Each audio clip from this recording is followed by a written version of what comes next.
pie y lo quiero invitar para que abra su Biblia en la segunda carta del apóstol Pablo a los Corintios, del capítulo 5.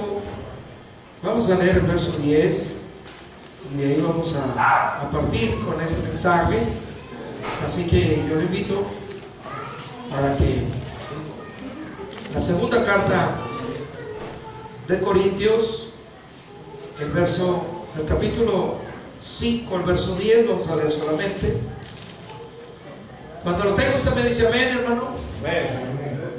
Dice así la palabra del Señor: porque es necesario que todos compadezcamos ante el tribunal de Cristo, para que cada uno reciba según lo que haya hecho mientras estaba en el cuerpo, sea bueno o sea malo.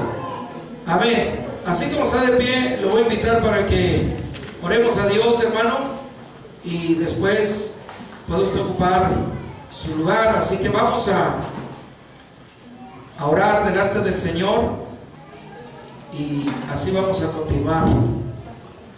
Señor, te damos gracias en esta mañana por tu palabra. Bendecimos tu nombre, Señor, porque eres bueno y te damos toda la gloria. Gracias, Señor, por la vida y la salud que a cada uno nos das. Gracias por la oportunidad, Señor, de venir delante de tu presencia para oír tu palabra, Señor, que es viva y eficaz. En esta mañana, Señor, te pedimos que hables en nuestra vida, que tu palabra corra, Señor, y sea glorificada. Usa, Señor, mis labios, mi mente, Señor, mi corazón, todo mi ser, que al abrir mi boca, Señor, la voz de tu Espíritu Santo la podamos oír en este lugar, Señor. En el nombre de Jesús, Señor, usa todo mi ser y bendice a tu pueblo, Señor, y a todos los que han venido en esta mañana a buscar tu rostro y a oír tu palabra, que vienen necesitados de diferentes, Señor, situaciones en su vida. Ministrales a cada quien conforme su necesidad. En el nombre de Jesús, Señor, y te damos toda la gloria, porque toda la gloria es tuya. En el nombre de Jesús, amén y amén. Al que está a tu lado lo saludas, le sonríes y le dices: cada uno recibirá su recompensa. Salúdelo, hermano, salúdelo, no sea ranchero. Salúdelo y dígale: cada uno recibirá su recompensa. Aleluya. Después de saludar, usted se puede sentar. Aleluya. Gloria a Dios. Siéntese, amado hermano, en esta hora. Le ruego, dijo el apóstol, hermanos, por el nombre de nuestro Señor Jesucristo, que todos hablen una misma cosa, que no haya entre ustedes diferencias o divisiones, sino que estén perfectamente unidos en una misma mente y en un mismo parecer. Porque los hermanos de Cloe me dicen que hay entre ustedes pleitos. Quiero decir que uno dice que es de Pablo, otro dice que es de Apolos, otro dice que es de Cefas y otro dice que es de Cristo. Dice: ¿está acaso Cristo dividido? ¿O Pablo fue crucificado por ustedes? ¿O fueron bautizados en el nombre de Pablo? Doy gracias a Dios que no bauticé a ninguno de ustedes, sino solamente a Crispo y a Gayo, para que ninguno de ustedes diga que fueron bautizados en mi nombre. Bauticé también a algunos de la familia de Estéfanas, pero de los demás no recuerdo si bauticé a alguien más. El apóstol Pablo escribe esta carta y aborda diferentes situaciones que la iglesia en Corinto, una iglesia numerosa y multicultural, estaba viviendo. Se dice que esa iglesia era una iglesia numerosa, que no solamente había griegos y judíos, sino había también de otras partes del mundo conocido. Hay quienes se atreven a decir, ¿verdad?, que había personas, no solamente italianos, ciudadanos romanos, ¿verdad?, que obviamente era el imperio que dominaba, sino otras nacionalidades que venían por ser esclavos y que llegaban a ese lugar. Como ya lo he mencionado en otras ocasiones, Corinto era un istmo, ¿verdad? Era así como el Golfo de, como usted mira el estado de Veracruz, más o menos así. Y era un puerto de mercancías, un lugar donde había mucho comercio y donde también, ¿verdad?, proliferaba la idolatría, la inmoralidad. Y aunado a esto, la iglesia estaba compuesta, repito, de diferentes culturas. Y si a veces nosotros, hablando el mismo idioma, siendo del mismo país, batallamos para ponernos de acuerdo, ahora imagínense ustedes, ¿verdad?, una comunidad tan grande, diversa, que tenía posturas diferentes en cuanto al trabajo que habían hecho los apóstoles, en este caso inicialmente Pablo, después Apolos y posteriormente Pedro, según la historia. Yo voy a compartir con usted este mensaje o esta enseñanza que se titula "Cada uno recibirá su recompensa". Y lo primero que yo quiero hacer notar en esta mañana es que aquel que trabaja en la obra de Dios, haciendo lo que Dios le ha dado como don, es un servidor de Dios. El versículo 4 de la primera carta a los Corintios, en el capítulo 3, dice lo siguiente: porque uno dice que ciertamente es de Pablo y otro dice que es de Apolos, ¿no son ustedes carnales? Porque ¿quién es Pablo o quién es Apolos? Sino solamente servidores por medio de los cuales ustedes creyeron, y esto según lo que a cada uno el Señor nos concedió. Yo planté, Apolos regó, pero el crecimiento lo ha dado el Señor. Como acabamos de leer, Pablo y Apolos y Cefas eran servidores del Señor. Pablo había sido el misionero que había llegado ahí. Él comenzó la obra en ese territorio, luego llegó Apolos, y en medio de diferentes reuniones y momentos distintos instruyó a los creyentes, porque los dos servían a Dios, tanto el uno como el otro. La Escritura nos recuerda que usted y yo hemos entrado en la labor del Señor, o sea, en la obra de Dios. Motivo por el cual usted tiene que tener algunas cosas en claro, pero algo muy importante es que usted, cuando le habla a alguien, cuando ora por alguien, cuando invita a alguien, cuando usted toma de la mano a alguien para guiarlo en el camino de Dios, por más limitado que sea su trabajo, usted es un colaborador del reino de los cielos.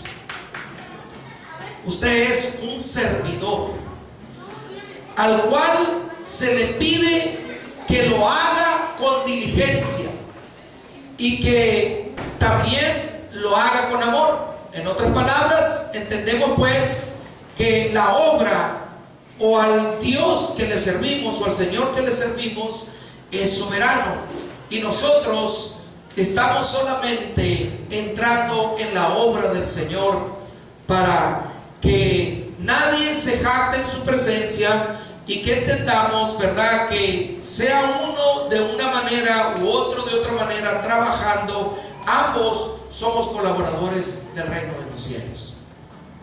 Eso es lo primero que el apóstol está puntualizando, para que no haya la exaltación ni de uno ni de otro. Por eso él dice: ¿quién es Pablo?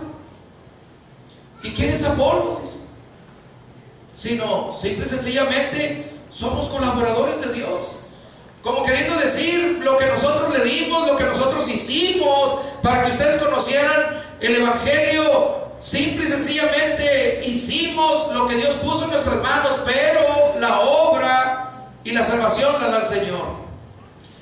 Como en otras palabras, para que no pongan los ojos en nosotros, para que no se fijen quién tiene más poder, quién tiene más elocuencia, quién ha ganado más almas, quién invierte más tiempo en venir a hacer algo en la obra de Dios, o quién invierte más tiempo de su vida para predicar el evangelio, visitar a los necesitados, orar por los enfermos, darle alimento a los pobres, etcétera, etcétera. Eso es lo que está diciendo. Somos servidores de Dios. siervos inútiles, dice el Señor, y que debemos de ser sencillos y humildes. Lo segundo que yo quiero que note es que lo más importante en el trabajo en el que colaboramos no es lo que nosotros hacemos, sino es lo que Dios hace crecer. El verso 7 dice: así que ni el que planta es algo, ni el que riega, sino Dios que da el crecimiento. En otras palabras, nosotros podemos ver que no era importante el predicador o el maestro, como en este caso Pablo y Apolos. La Biblia dice que Apolos era un hombre elocuente, poderoso en las escrituras, conocía la ley, los profetas, tenía un dominio elocuente de la palabra, y dice la escritura que era un hombre poderoso en la palabra y con convencimiento no solamente del arte de hablar, sino tenía poder de Dios.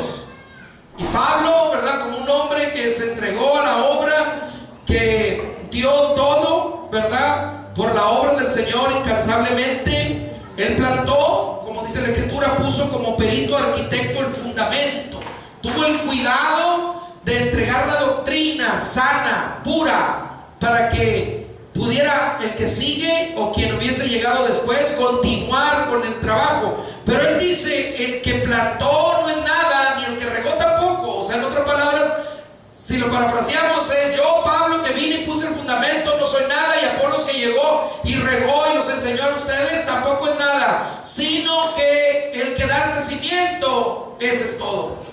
En otras palabras, usted y yo tenemos que recordar, y no solamente recordar, entender que lo que nosotros hacemos es lo que Dios nos ha dado, pero la obra es de Dios, la gloria es de Dios, las almas son de Dios, y usted tiene que tener cuidado.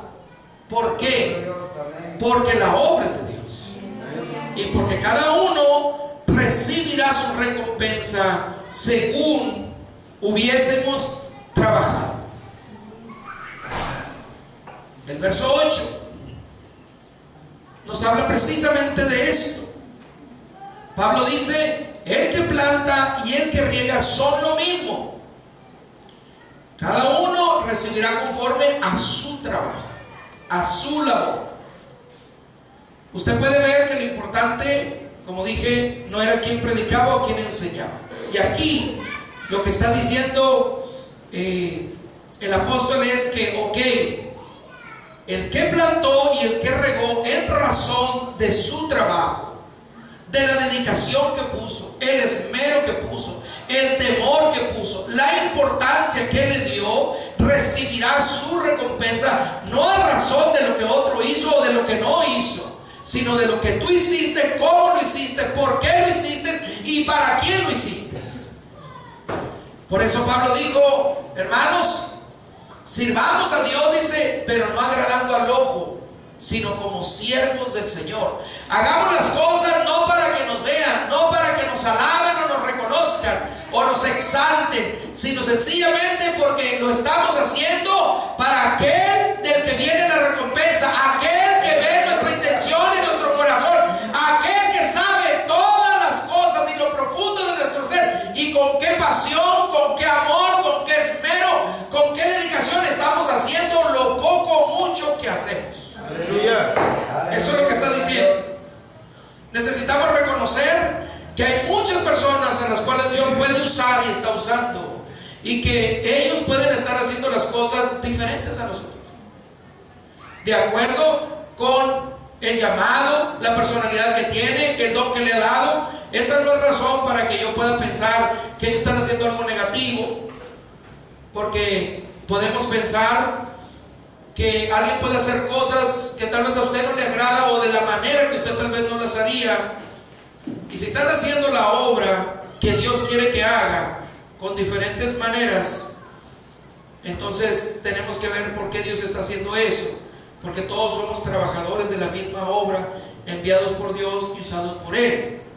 Pero aquí no hay que confundir, estamos hablando de una forma de trabajo. No estamos hablando del mensaje ni de la doctrina. La palabra de Dios no se vende, la doctrina no se vende. Usted recuerde, podemos tener diferentes maneras de hacer las cosas, pero tenemos una misma base y un mismo principio.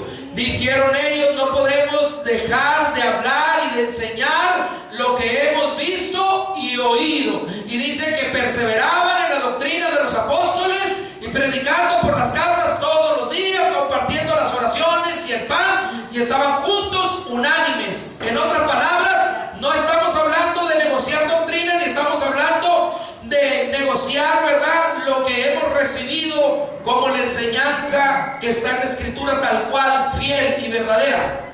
Sino es entender que a veces podemos tener a alguien que hace las cosas diferentes a nosotros, pero eso es lo que Dios le ha concedido.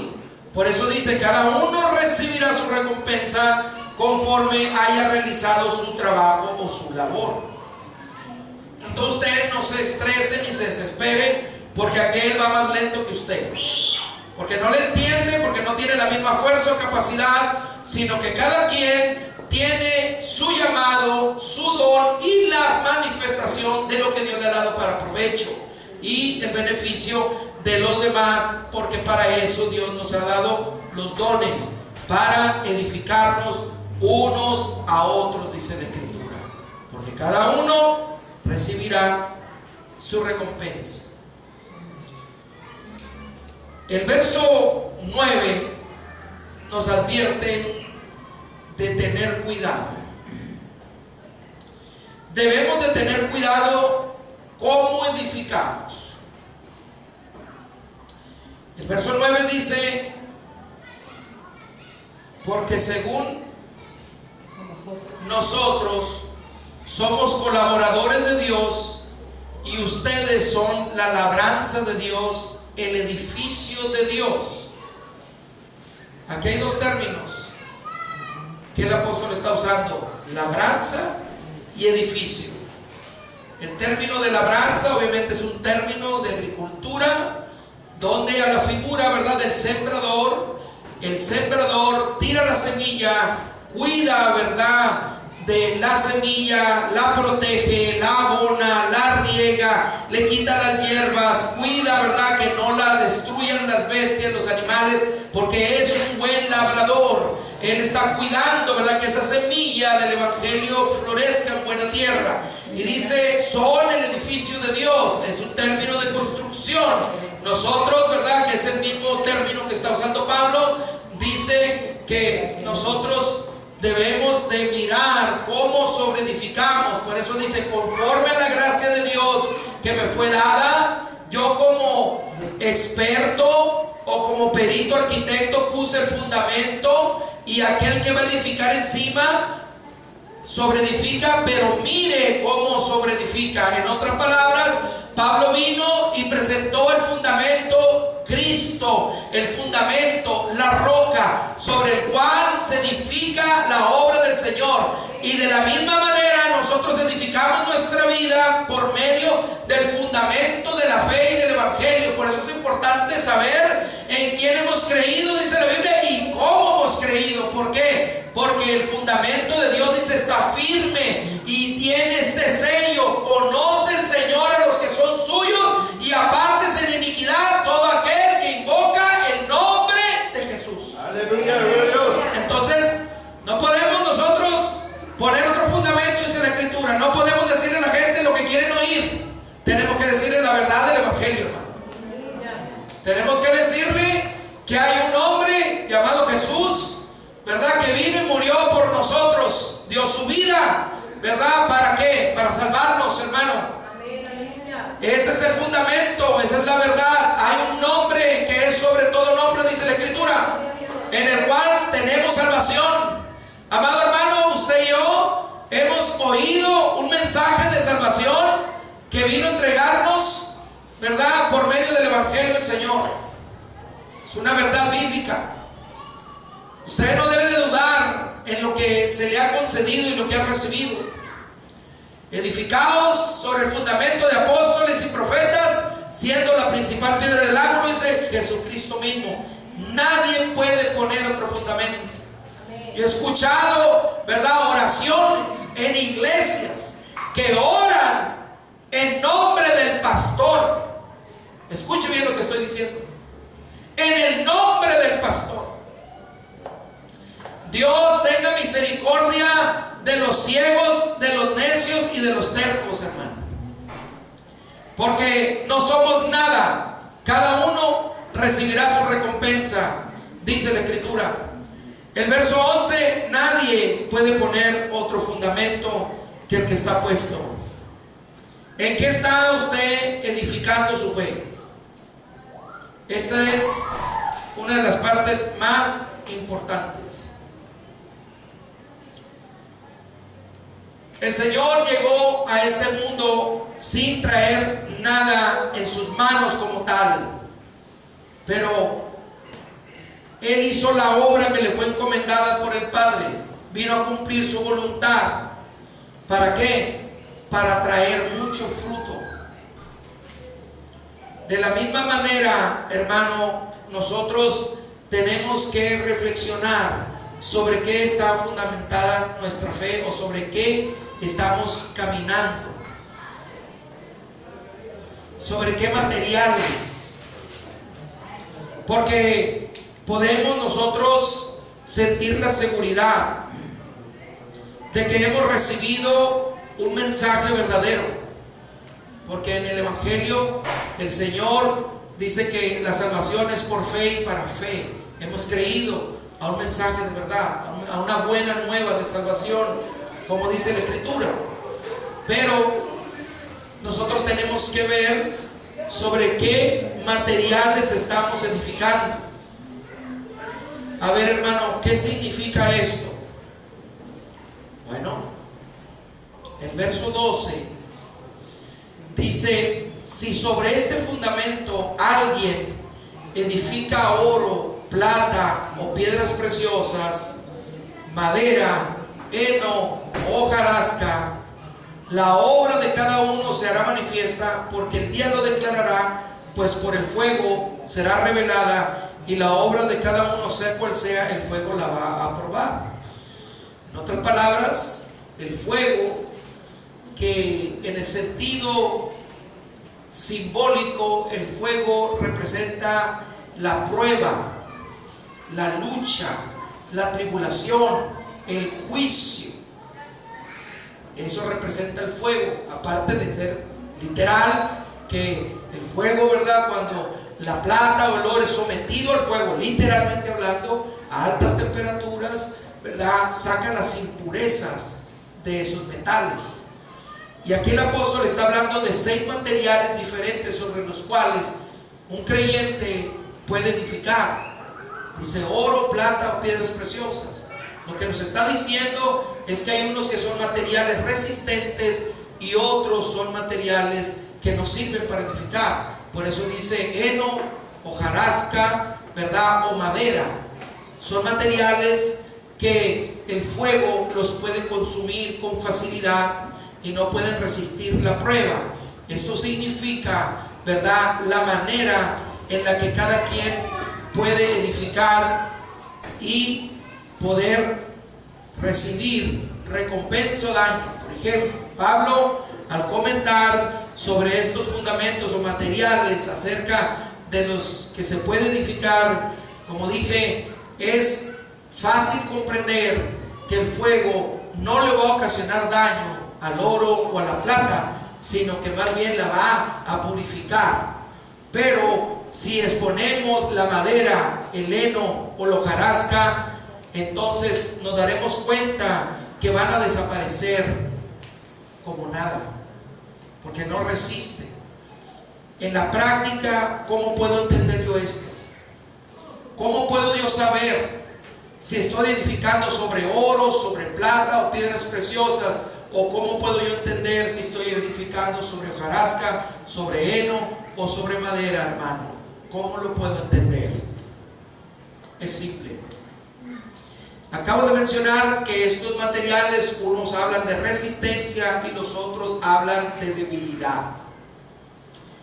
Cuando yo sigo lo que Dios me está diciendo, cuando estoy haciendo las cosas en la voluntad de Dios, guiado por Dios, con el temor de Dios, con la diligencia de Dios y en el propósito de Dios, usted tenga la certeza de que está poniendo los materiales que van a resistir la prueba. Cuando usted está haciendo las cosas en la voluntad de Dios, entonces sabrá que venga, lo que Dios plantó y lo que Dios puso, nadie lo podrá derribar, porque está en la roca que es Cristo, está en el fundamento verdadero. Y como dice la Escritura, vendrán ríos, tempestades, darán su fuerza, dice, pero no se podrá desbaratar su obra que ha hecho en el Señor, porque está con los fundamentos de Cristo y con los materiales adecuados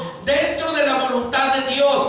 Pero cuando yo edifico a razón de mis pensamientos, de mis ideas, de mis gustos, a mis formas, a mi manera, téngalo por seguro que está edificando sobre hojarasca, sobre madera, sobre heno.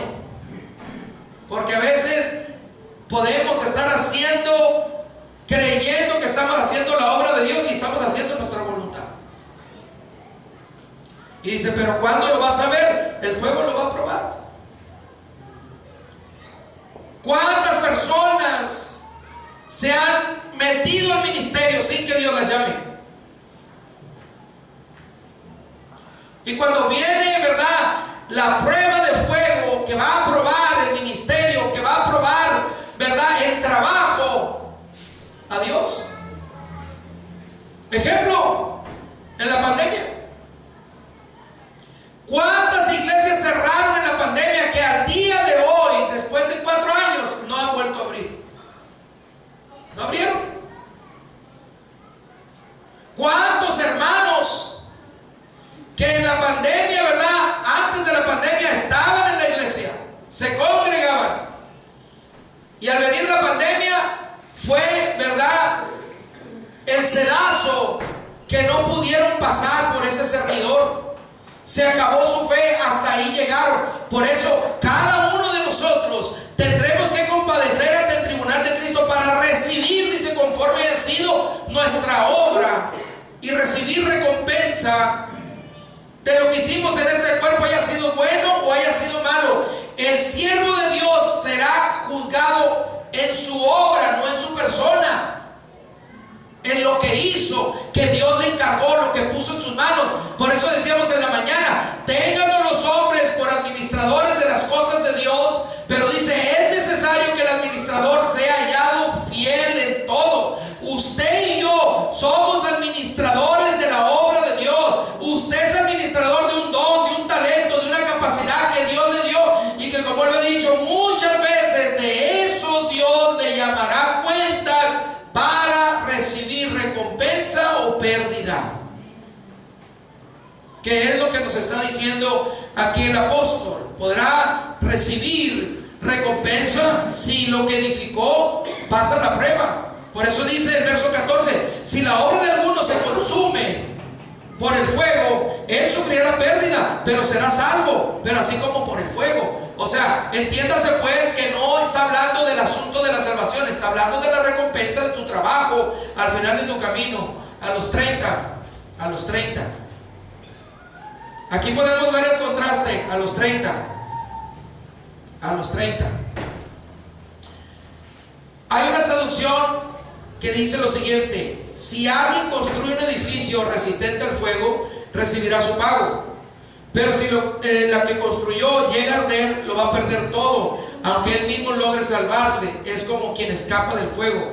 Ahora, si él está en el fundamento, o sea, es decir, confiado en Cristo, no pierde su salvación, aunque no recibirá recompensa. A los 30.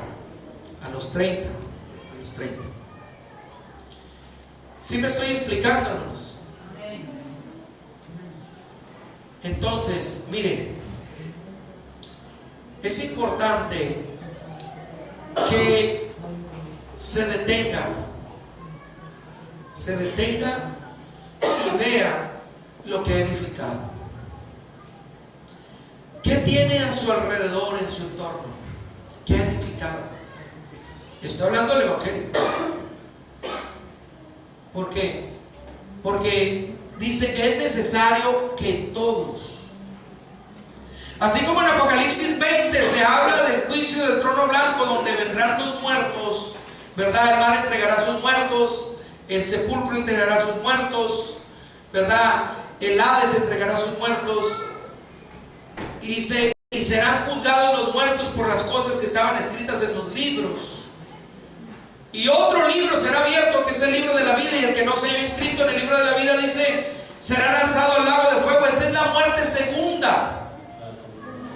La Escritura a nosotros nos está diciendo, ¿verdad?, que comparezcamos delante del Señor, pero en un tribunal para recibir conforme a lo que hemos hecho. Entre tanto estamos en esta tierra, en este cuerpo, como siervos de Dios. No está hablando, ¿verdad?, de su vida pasada antes de venir a los pies de Cristo. Por eso cuando usted vino al Evangelio, el Señor, ¿verdad?, perdonó sus pecados, borró toda su deuda y le dio la oportunidad de ser una nueva criatura. Por eso le hemos dicho muchas veces, usted no viva en el pasado, usted no se acuerde de lo que hacía en su vida pasada, acuérdese de lo que ahora es, de lo que Dios lo llamó. Ahora usted es siervo de Dios, ahora usted es un instrumento en las manos de Dios.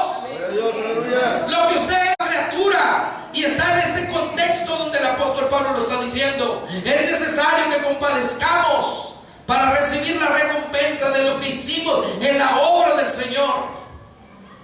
Oye, hermano, pero ¿y los errores y las equivocaciones? ¿Qué tenemos que hacer? ¿Cómo nos ponemos a cuenta con Dios? Juan nos dice cómo hacerlo. Dice que si alguno hubiese cometido pecado, abogado tenemos para con el Padre, Jesucristo el justo. Y si viene el hombre, ¿verdad?, delante de Dios, dice que la sangre de Cristo nos limpia de todo pecado y nos pone en comunión con Dios. Pero si llega el tiempo y que Dios te sorprenda en la iniquidad, no vas a tener tiempo para que el Señor abogue por ti ahorita. Paz de Cristo, hermanos. Entonces, ¿en qué está usted edificando? ¿Con qué materiales está construyendo? ¿Está edificando en oro? ¿O quizá con una obra o material que no se desgaste a la vista, que puede ser muy impresionante, pero así como el heno y la paja que se mira desde lejos, desaparece inmediatamente con el fuego, convirtiéndose en humo, se desvanece? Por ponerlo de una forma sencilla, gráfica, que podamos entender. Es decir, habrá algunas personas que lleguen a la presencia de Dios porque tenían el fundamento, pero llegarán, dice, oliendo a humo o a fuego, como si hubieran salido de un incendio, porque todo lo que han hecho fue consumido por las llamas. Serán salvos, pero no recibirán recompensa. ¿Ha oído usted el canto que dice, Señor, pero no me dejes, pero no permitas que llegue a los cielos con las manos vacías? De eso estamos hablando. Termino con esto. Hebreos 6:10 dice, pero Dios no es injusto para olvidar vuestra obra y el trabajo del amor que habéis mostrado hacia su nombre, habiendo servido a los santos y sirviéndoles aún. Hermano, por más sencillo que sea lo que tú haces, tal vez tú digas, hermano, yo solamente oro por los hermanos porque no me animo, no puedo hacer otra cosa. Tal vez tú digas, bueno, hermano, mire, yo no seré tal vez el hermano que más ore o que más ayune, pero siempre estoy dispuesto a ayudar en darle una manita de gato a esto, a lo otro, mover aquí, mover allá, limpiar, acomodar. Entienda, hermano, que todo lo que usted hace para el Señor, si lo hace como dice la Escritura, tiene recompensa de Dios. Porque nosotros no estamos trabajando para el hombre, nosotros no hacemos las cosas para el hombre, las hacemos para Dios. Hagámoslo lo mejor que podamos, hagámoslo con la excelencia, hagámosla con pasión y hagámosla como que Dios, ¿verdad?, lo va a recibir. Si canta, cante con gracia. Si ore, ore con pasión. Si predica, predique con misericordia, con la pasión que trae el Espíritu Santo, como si Dios, ¿verdad?, le hablara personalmente necesitado a través de usted. Una vez dijo un predicador: mire, hermano, yo conozco hombres que son pecadores, porque una persona se estaba quejando en la radio y estaba diciendo que sus hijos andaban haciendo cosas que no debían. Y entonces este predicador lo escuchó y le dijo: te voy a decir algo, dijo. ¿Tú has leído de Pablo?, le dijo. Sí, dijo. ¿Y sabes quién era? Era un hombre que torturaba a los cristianos. Los torturaba, los metía presos y los obligaba a blasfemar. Y ese hombre, hasta que se encontró con Dios, fue un instrumento en sus manos. Y todos hemos leído lo que Dios hizo por manos de ese hombre. Si un hombre como Pablo, con un corazón celoso pero errado, porque él entendía obviamente la ley, pero no conocía al Señor, pues entendamos de esa manera. No conocía al Señor, conocía la letra, pero no conocía al Señor. Por eso, ¿qué fue lo primero que el Señor le dice a Pablo cuando habla con él? ¿Por qué me persigues? Él iba persiguiendo gente, cristianos, pero el Señor le tuvo que decir quién era él, a quién estaba persiguiendo. ¿Por qué me persigues a mí? Y dice: si un hombre como ese, Dios le pudo cambiar el corazón y hacer un instrumento en sus manos, amado hermano y amigo, Dios puede hacer de ti lo mismo. Dios puede hacer un instrumento en sus manos, pero nosotros tenemos que entender a qué somos llamados y con la pasión que Dios quiere que hagamos. Por eso dice: no es injusto para olvidar nuestra obra y el trabajo de amor que hemos mostrado hacia su nombre. Todo el tiempo que has invertido en orar, en ayunar, en hablarle a la gente, en guardar tu testimonio, en pedir perdón, o cuando todo lo que ha venido en tu vida, Dios no es injusto, hermano, para olvidarse de lo que has hecho. Que en otra parte no me valoraron, que yo los ayudé. Miren, me estaban platicando el testimonio de un pastor allá en Sinaloa. Lo acusaron de un dinero que él no había tomado. Le mandaron a los sicarios, lo levantaron. La iglesia, ¿verdad?, mandó a la directiva y les dijo a los sicarios: ¿saben qué? No lo golpeen. Si él robó el dinero, lo que sea, métanlo a la cárcel, pero hagan lo que sea. Mire, hermano, un matrimonio que conocía al pastor fue y les dijo a los hermanos, estoy hablando de una organización grande de más de 100 años, dijo: ¿saben qué? Hermanos, hay que ir a manifestarnos, porque eso que están haciendo es una injusticia. Este hombre es un hombre de Dios, es un predicador, es un pastor. ¿Cómo puede ser posible que desde que estén haciendo eso y no lo puedan ayudar? Mire, amado hermano, ¿sabe cuánta gente fueron a ayudarlo? Nada más el matrimonio que estaba hablando. Cuando este hombre salió de la prisión, o sea, arreglaron todo y salió.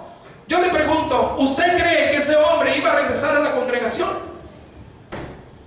¿Usted cree que él salió con mucho amor en su corazón, brincando de alegría porque la organización a la que pertenecía y a los hermanos a los que le ministraba y a los compañeros de milicia, ministros, pastores, diáconos, gente, cuánta gente probablemente dentro de los que él enseñó, a los que tal vez él bautizó, tal vez con aquellos que él comió, tal vez con aquellos, ¿verdad?, que fue y oró por ellos? Nadie se separó. Amado hermano, la obra que cada uno hacemos será aprobada por el fuego, y ese es un sinónimo de juicio. Eso duele, pero si tú haces las cosas en la voluntad de Dios y para Dios, no para el hombre, no importa que te dejen solo, no importa que no te entiendan, no importa que no te valoren, Dios dará el pago, hermano.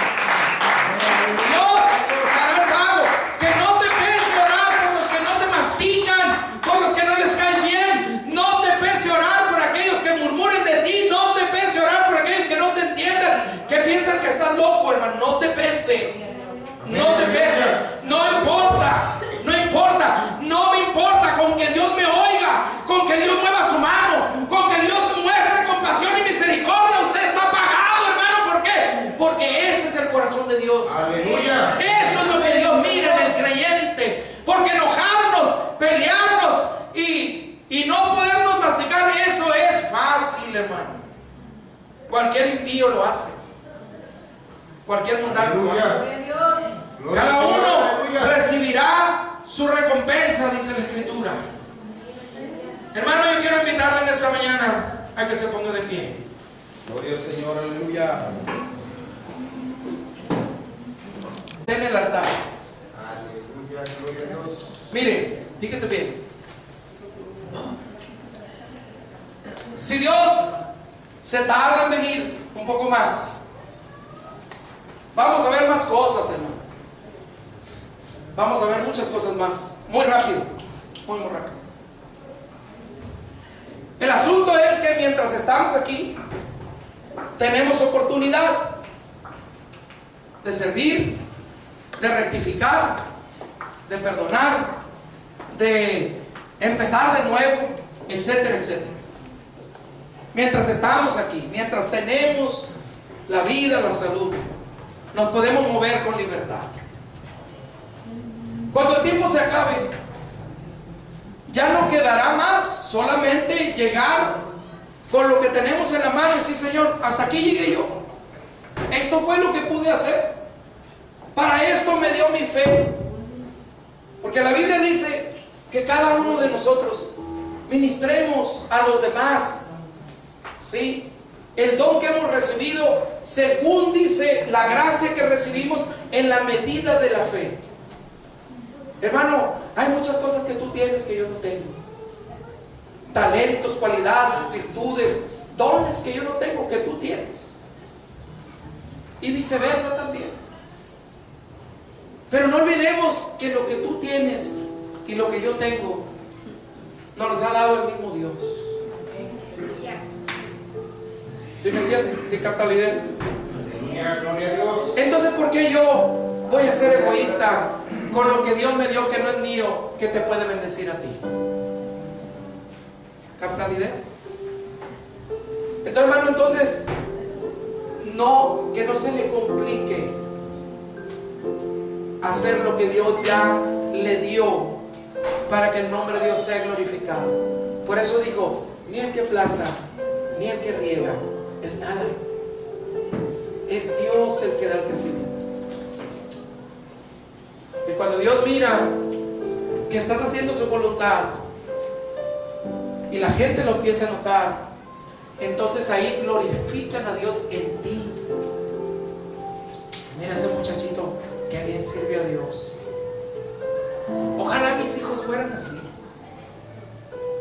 Esa pareja, ¿cómo se aman? Ojalá mi matrimonio, mi familia, mostrar ese amor. Y así podemos poner diferentes ejemplos. Gloria al Señor. Este hermano es un trabajador reconocido, que sabe que es cristiano. Ahí se exalta el nombre de Dios. ¿Por qué? Porque reconocen la fe. Y hay quienes dicen: ojalá tuviéramos muchos trabajadores como este,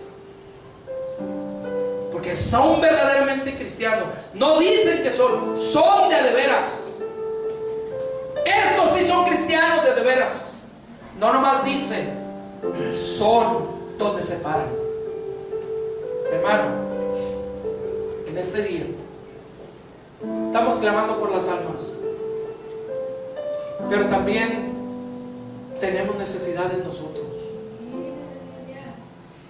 Necesidades que solamente a la luz de la palabra las vamos a aceptar y las vamos a trabajar. Cada uno recibirá su recompensa según lo que haya hecho en este cuerpo, buenos o malos. Gracias sean dadas a Dios, porque usted y yo somos salvos si permanecemos fieles hasta el fin. Pero somos salvos. Puedes abrazar a los tuyos y decirles: somos salvos, la hicimos. Pero tenemos que ser fieles, tenemos que echarle ganas. No te me canses, hermana, esposa mía, esposo mío. No te rajes, ya falta poquito. Pero en ese proceso, tire la hojarasca el heno, la madera, deséchenlo. ¿Cómo es eso? Estaba haciendo las cosas al aventón. Las estaba haciendo porque me mandaban, sin pasión, sin amor. La hacía porque yo lo sé hacer. Pero a veces hay uno que dice, al cabo que es para Dios. Dios nos libre. Es para Dios. Ahí lo dejamos al último, es para Dios. No pasa nada. Pero no, al revés. Al revés. Una vez le preguntaron a un hombre mayor, estaba parado él así, tenía una escoba en la mano, y le dijeron, ¿y usted qué hace aquí en la iglesia? Y le dijo, ¿qué hago yo? Sí, ¿qué hace usted? Dijo, yo soy el que barre la casa de Dios. Fíjese bien, algo que puede parecer muy insignificante, pero él dijo, soy el que barre la casa de Dios. Hermano, ¿qué no te deja servir? ¿Qué te estorba? ¿Qué no has alcanzado a entender? ¿Qué vale más? ¿Qué es más importante? ¿Qué es prioridad? ¿Qué es prioridad? ¿Qué vale más? ¿Lo perecedero o lo eterno? ¿Qué vale para ti? El altar está abierto para ti, hermano, en este día. Venga, contestes esas preguntas que le acabo de hacer. ¿Qué vale más? ¿Mi orgullo? ¿Lo que yo sé? El que, pues yo nunca pierdo, hermano, porque tiene que hacer mi voluntad. O mi egoísmo, mi ceguera. ¿Qué vale más? Véngase, hermano. Véngase.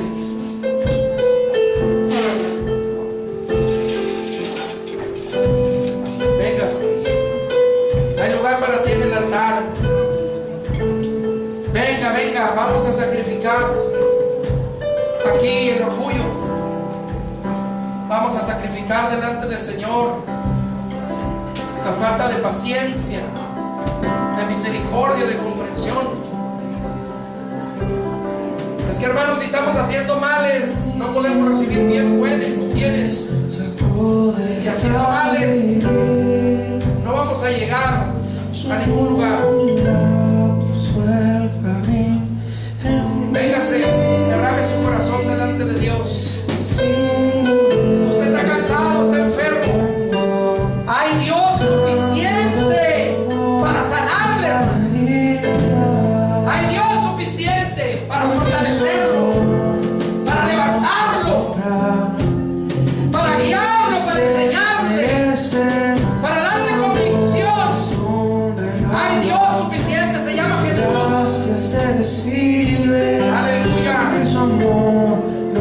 Mueva su mano, levante sus manos, abra su boca en esta hora. Dígale, Señor, tal vez hay cosas que no tienen que ser igual en mi vida. Yo he sido así, pues eso no me ayuda, Señor. Necesito que haya diferencia en mi vida, que las cosas cambien en mi contexto. Oh, mi alma te bendice y te alaba, Señor, porque eres bueno. Mi alma te glorifica.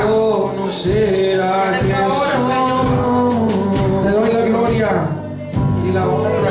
Vamos a despedirnos, hermano, con el último texto que dice: que la gracia de nuestro Señor Jesucristo sea siempre con todos vosotros. Amén. Así sea, en el nombre de Jesucristo, hermano. Salude. Estamos despedidos.